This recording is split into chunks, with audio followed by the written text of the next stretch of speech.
Let's go off the grid. Okay. Let's go off the grid. Okay. I know that you really want to put your phone away. Yeah. Let's go off the grid.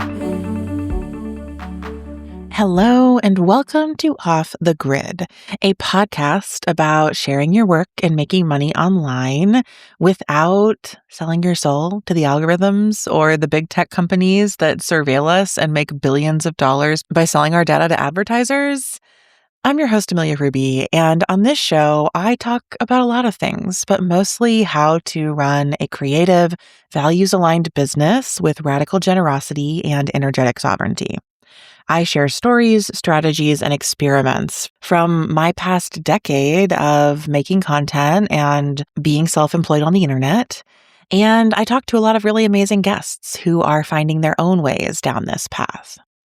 We're currently in season 9 of the show, and this season, every Wednesday, I share an interview with an amazing person, and on Fridays, I'm sharing these bonus mini-sodes. And today's episode is a really fun one because I'm going to be telling you all about my privacy-focused Algorithm-Lite tech stack.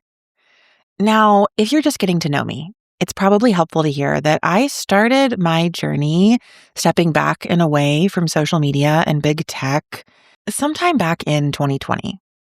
That's when I first encountered Shoshana Zuboff's work on surveillance capitalism, and I started to learn about the ways that the social media apps that I used and loved were tracking what I was doing online and using that information to manipulate my behavior to get me to buy stuff. And once I understood that process, I started to see it everywhere. And it started to bother me with so much of the tech that I used online. It wasn't just social media. It was also Google. It was also Amazon. And over the course of the next few years, I decided to break up with all of those platforms to the extent that I could. So if you listened to last week's minisode, you heard me talk about the difference between a platform and a tool. I think tools are things that we use to solve a problem.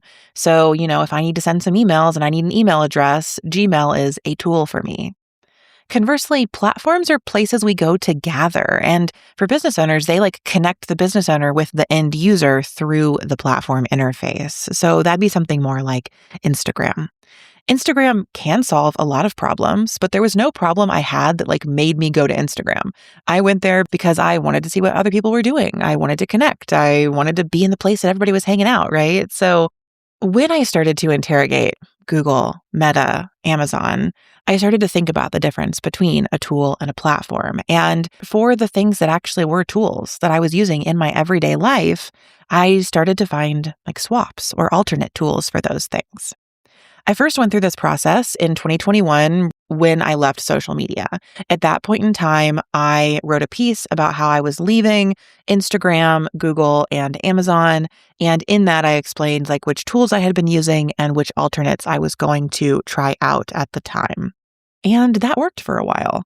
I got off of Instagram entirely, and I haven't been on there for years. I stopped using Gmail and Google Drive. I canceled my Amazon Prime account. I moved my stuff off Goodreads, and I felt good about all those choices. But I definitely noticed over time that some of those tools started to sneak back into my workflows, particularly Google search, to be honest. When I initially was breaking up with Google, I was I'm going to use DuckDuckGo. I'm going to use Ecosia. And I just found that time and time again, I was going back to Google search to get exactly the result that I wanted. I was able to stick with some of the switches. I still don't have an Amazon Prime account. I still don't use Google for my email. But with the ones that crept back in, there was a point last year where I wanted to recommit and I wanted to reconsider, what are the tools that I'm using? How do I feel as much alignment as possible between myself and the tools and platforms I use to do my work? So last summer, I taught a class called Opt Out. And in that class, I walked through a series of mindset shifts and commitments that you have to make to really go on this journey. I talked about all the different things that Meta, Google, and Amazon do and the tools that they run across the internet, because there's a lot of them, Google owns YouTube. That's a really big, still sticky one for me. I taught a process for 5 steps to quit any tech and then provided resources and worksheets for actually moving through a tech swap. And as a group in the class, we curated a really extensive list of alternate tools. So if you didn't want to use things by Meta, Google, or Amazon, but you needed, for example, a way to track your reading or a newsletter platform or an email inbox, what were other possibilities for you? So all of that is inside the opt-out class. You can actually still purchase that on the Off the Grid website. It's only $49. There's a lot of great stuff in there, and I'll link to it in the show notes. But in today's episode, what I wanted to do is just offer you a quick peek at my personal tech stack. What are the tools that I use? And explain a little bit about why I picked the ones that I picked. So I'm going to share my privacy-focused Algorithm-Lite tech stack. I'm going to talk about the different types of tools that I need in my work and the ones that I have chosen, particularly around an internet browser, email, search, what I use for docs and dashboards, as well as messaging and music. And that's less about my work and just more about fun. So I'm going to walk through those categories. What are the tools I use and why I picked them? I will probably also say some reasons I didn't pick some of the other tools that are out there in case you're considering them yourself. And as I head into this, I just want to be clear that I care about privacy in all aspects of life, but particularly online. I do not want to be surveilled, and I no longer want to opt in to this, like, if the service is free, you are the product mindset. I no longer want to just hand over so much of my data in order to use a service. And so as I've been choosing tools and realigning my tech stack, that has been my focus. At the same time, I am not a tech developer or coder. So I need non-technical software that's relatively easy to use. It's not going to work for me if I have to run Linux to use it. It's not going to work for me if I got to go to GitHub. I don't actually know how to do that. I'm sure I could learn, but honestly, building even more online skills is not a super high priority for me right now. I'm like trying to learn more in my garden, not more on my laptop. And so it is important to me that these tools be privacy focused, but also that they are really usable for a non-technical person, at least someone who's non-technical like me. I also really care about tech founder values, and I want to align with folks I respect. So as much as possible, I don't want to have to use tools where I'm like, yeah, that person sucks, but I'm using it anyway. This is something I talked a lot about in my platforms episode last week. And there are certainly places where I still have to compromise, right? I talked about Riverside in that episode. I also always talk about how so much of the internet is run on AWS or Amazon Web Services. So if I want to use Squarespace, which I do, I'm going to have to use Amazon Web Services. So I always want to underscore that there is no moral purity in choosing these tools. I just think there's no purity on the internet. The same way people say there's no ethical consumption under capitalism, I think there's no pure experience of the internet. And I'm willing to sit in that discomfort or sit with that misalignment. It's a part of being a human being and being a person online. But again, the things that do matter to me are privacy, are usability for non-technical people, are tech founder values and aligning with people I respect. And for that reason, that last reason, I also don't want to be flooded with AI in my tech stack. I'll be sharing more this year about why I'm not interested in using generative AI and chatbots and GPTs. And as we see more and more and more tools integrate and foreground AI, including a lot of things they call AI that aren't really AI, they're just algorithms, the same old things we've had for years. I understand that is happening, and I'm not willing to get off the internet to avoid it entirely, but I am trying to divest from some tools that are going all in on AI. I've really seen this with some browsers and some email clients, and they're really pushing AI. Even Notion, my love, is really pushing AI. And I'm not interested in spending more time on tools that are doing that. I understand it's happening. I understand, I think to some degree it's unavoidable, but I'm trying to align with people who are still thinking of the internet differently and who are being careful and thoughtful in their approach to AI, not just plastering it all over their software or services. So those are my priorities as I have built this tech stack.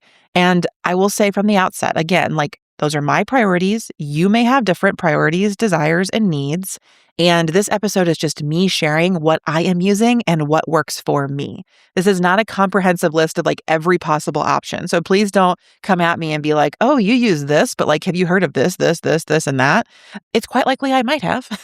And in fact, inside of Opt Out, we have a list that includes a lot of this, and that. So if you're interested in that side of it, if you want a whole bunch of options, if you want to learn many more frameworks for how to make these decisions, please go purchase Opt Out. That's a great, affordable class where I walk through so much more than this. But for now, let's dive into my personal, privacy-focused Algorithm-Lite tech stack. Okay, let's talk about web browsers first. So many years ago, I was a hardcore Google Chrome user. I loved it. I was all in on Google for a very long time. But when I made that switch in 2021 and I decided to break up with Google, I needed to find a new browser. And at that point in time, I experimented with Firefox and Brave. Firefox is like a really amazing browser. It's owned by Mozilla, which I really respect their approach to the internet. And I really wanted it to work for me, but honestly, it just didn't. Too many of the apps and services I use were becoming Chrome only, like my podcast recording software and other things. And it was just really hard to get into Firefox. So I originally chose Brave as my browser, and I still use that for things that really rely on those Chrome apps because Brave is based off of Chromium, which is like the underlying, I don't even know, structure or code that Chrome uses, but Brave uses that without all of the tracking and Googleification that Google puts into Google Chrome. So I think Brave is a great browser if you just truly want a straight translation from, I don't want to use Google Chrome, but I want to use something that really feels like it. Over time, I started to feel like Brave was getting more interested in AI. And they also have a whole like crypto integration built in. So Brave will serve you ads. And if you click on them or look at them, you can earn their like crypto token. And I did that for a few years. And I even traded those crypto tokens in for gift cards and things. And I thought that was novel for a while, but it just started to feel less and less interesting, less and less aligned. I also learned that one of the co-founders of Brave has some really questionable politics and has donated to some anti-LGBTQIA+ campaigns. And so I wanted to move away from Brave. Again, it is still a tool I use sometimes in my work, but the browser that I'm using more and more often now is called Orion. Orion is a browser created by a search company that I'm going to talk about in a moment. And it's really privacy focused. It integrates that company's search engine, and I'm really enjoying it. So the current browser I'm using the most is Orion with some use of Brave as well. A few other recommendations for browsers. Again, Firefox is a really great one. I have used Vivaldi in the past. I really like that Vivaldi has made statements that they're not going all in on AI, but the interface just isn't quite for me, I think, and that's why I prefer Orion. And then also, if you want a really privacy-focused browser, you're probably going to want to use Tor, Tor.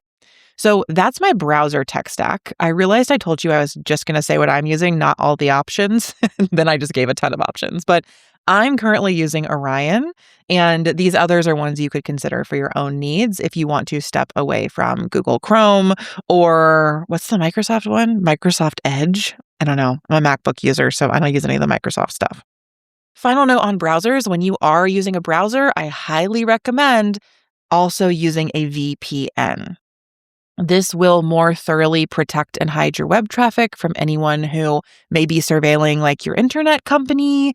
So I like the Proton VPN.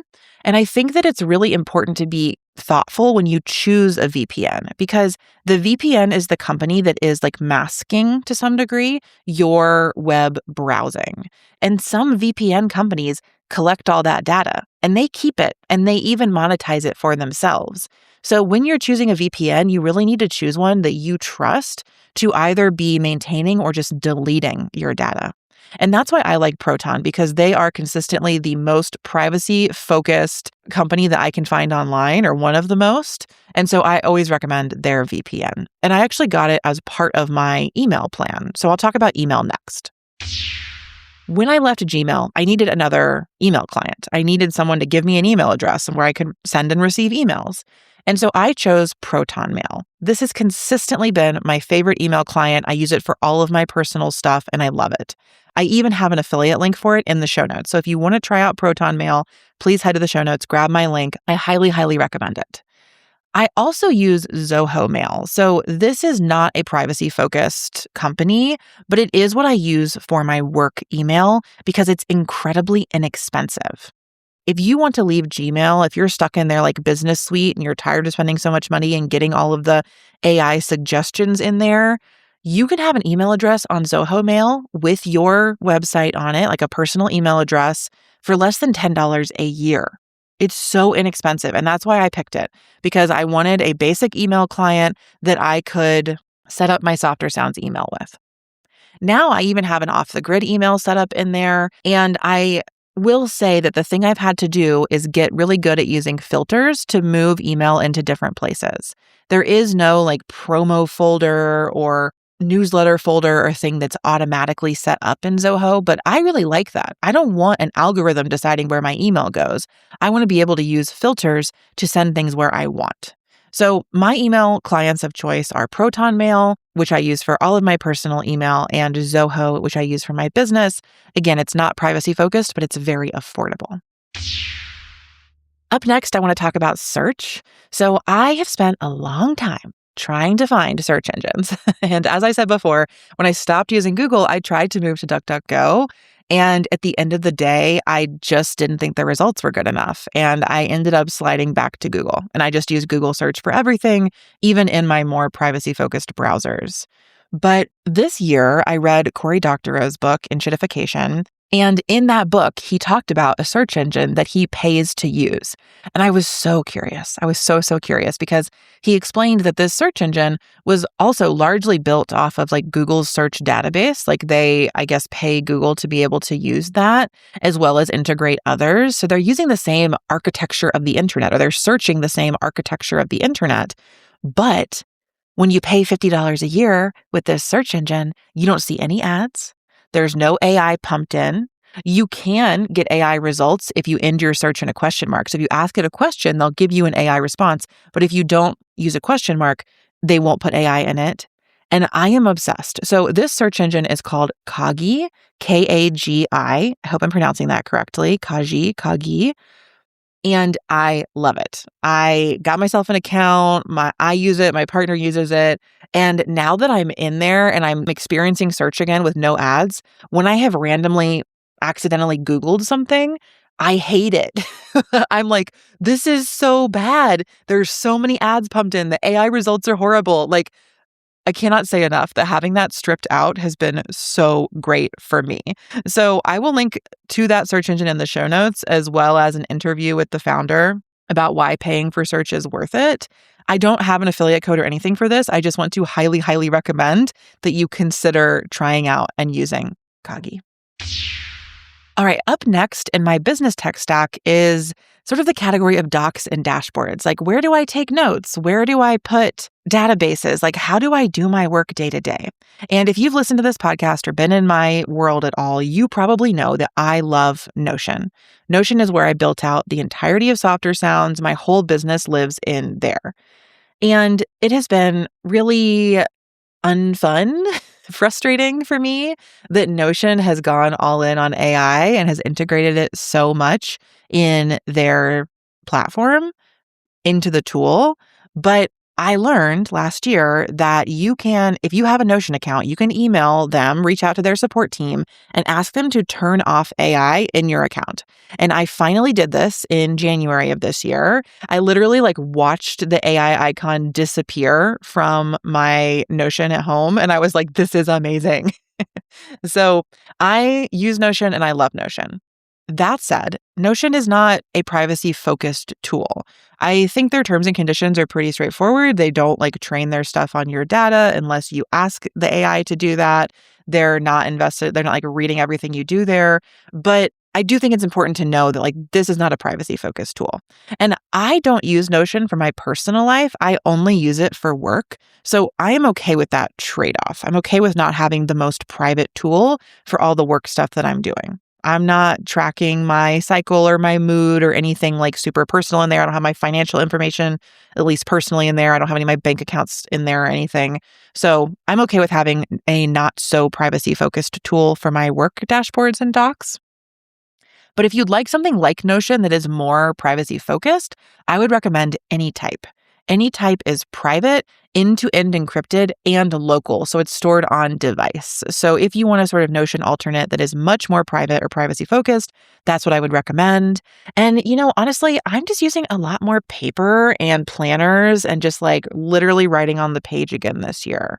When I did all of my close biz friends one-on-ones in January, I literally just got a stack of printer paper and each person got one side of the page and I did notes for everyone. And I have found it so much more useful to like flip back through those notes than to like build a personal database and try to find each person's notes inside of Notion. So I don't know. I guess I'm into writing by hand again. I'm into paper again, and that's making this feel a little less like integral to my ecosystem. All right, 2 more categories before I go. The next one is messaging.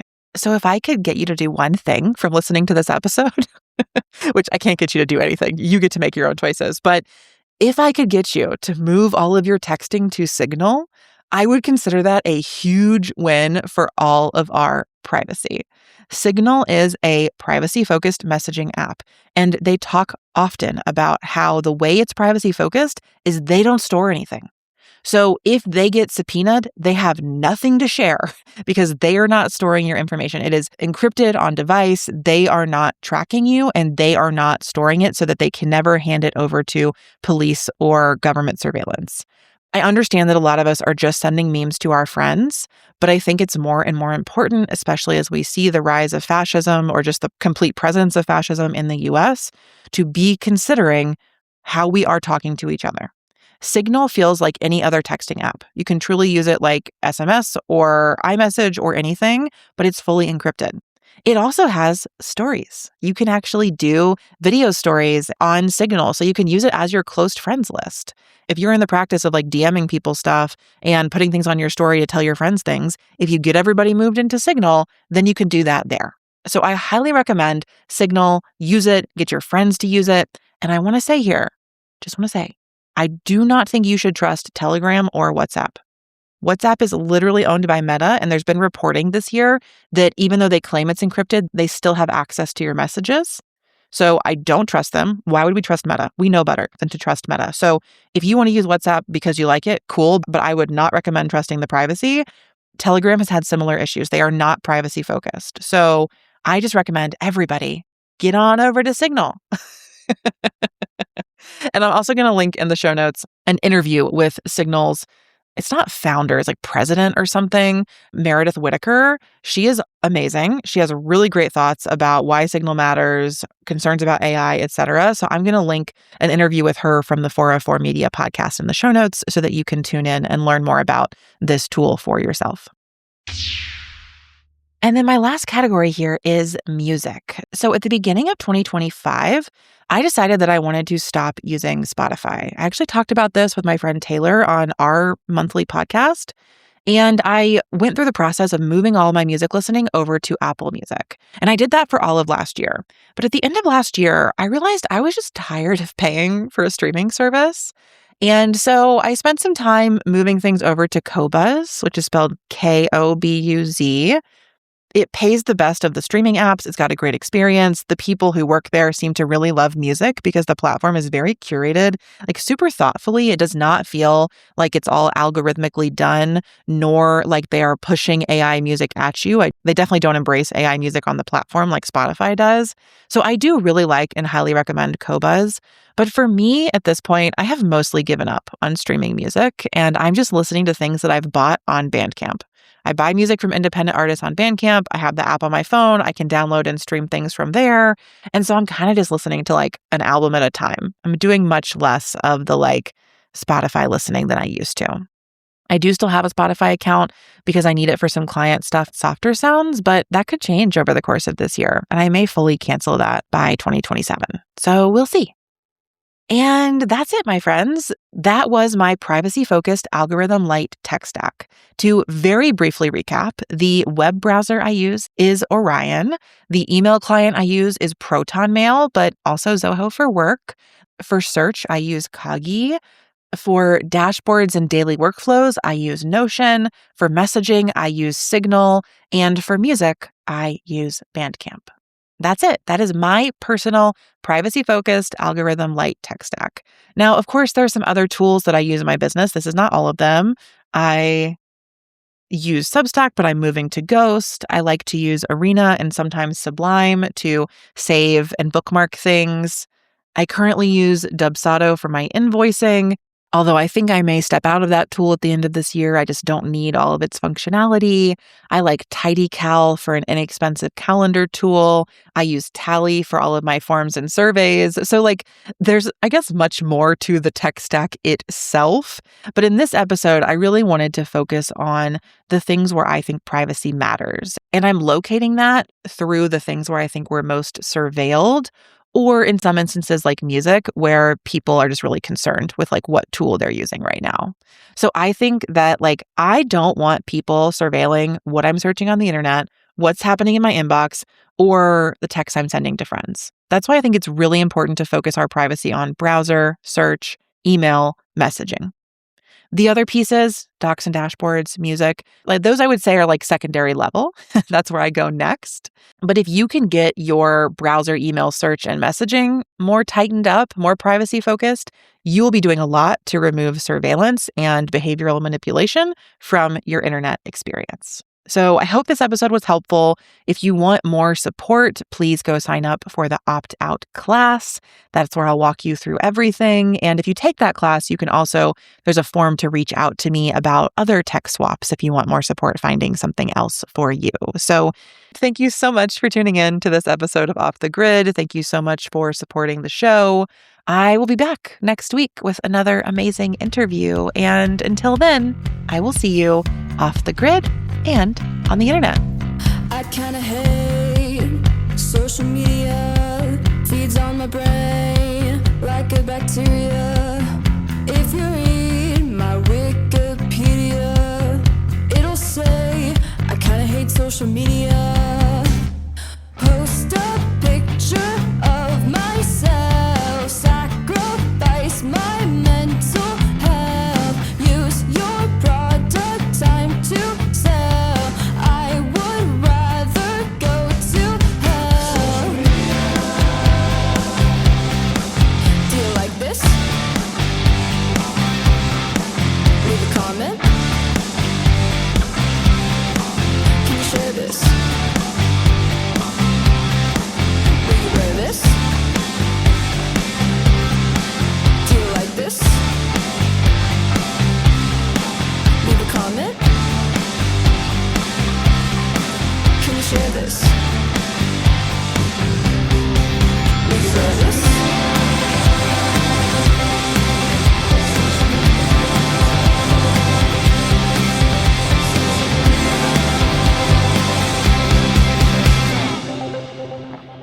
Okay. That was an abridged version of Social Media by Surfer Boy and Rectangle. To hear the entire song, find Surfer Boy on Spotify or head to the link in the show notes. Thanks so much to them for sharing the song with us, as well as to Melissa Caitlin Carter, who sings our theme song that you hear at the start of every show. I'm your host, Amelia Ruby, and if you enjoyed this episode, I hope you will download the free Leaving Social Media Toolkit at offthegrid.fun/toolkit. Until next time, I will see you off the grid.